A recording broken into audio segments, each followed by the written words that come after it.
प्रभुं प्राणनाथं विभुं विश्वनाथं जगन्नाथनाथं सदानन्दभाजम्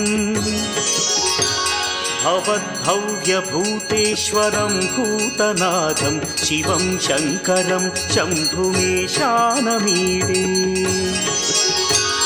गळेरुण्डमालं तनौ सर्पजालं महाकालकालं गणेशाधिपालम्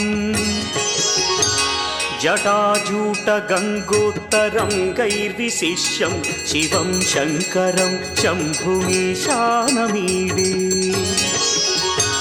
मुदामाकरं मण्डनं मण्डयन्तं महामण्डलं भस्मभूषाधरन्तम्